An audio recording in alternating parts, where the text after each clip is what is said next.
आरक्षणासाठी सोलापुरात मराठा समाज आक्रमक झालाय। सोलापुरातील कोंडी गावच्या नागरिकांनी सामूहिक शपथ घेत भाजपला मतदान न करण्याचा निर्णय घेतलाय। मराठा समाजाची फसवणूक केल्याचा आरोप ग्रामस्थांनी केलाय।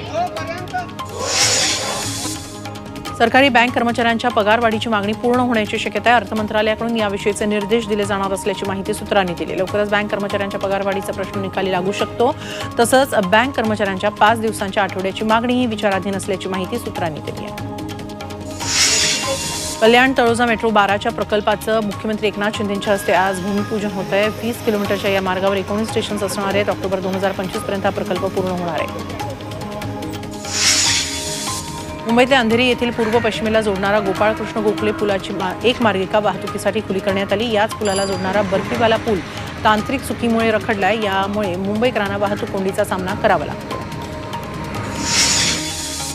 JNPT बंदरावर भारतीय सुरक्षा दलानं मोठी कारवाई केली आहे। चीनहून पाकिस्तानला संशयास्पद साहित्य घेऊन जाणारं जहाज सुरक्षा जवानांनी अडवलं। पाकिस्तान या साहित्याचा उपयोग क्षेपणास्त्र बनवण्यासाठी करेल असा संशय व्यक्त केला जातोय। गुप्तहेरांनी सीमा शुल्क अधिकाऱ्यांना या जहाजाविषयीची माहिती दिली होती। त्यानंतर सतर्क झालेल्या सुरक्षा रक्षकांनी जहाज अडवलं।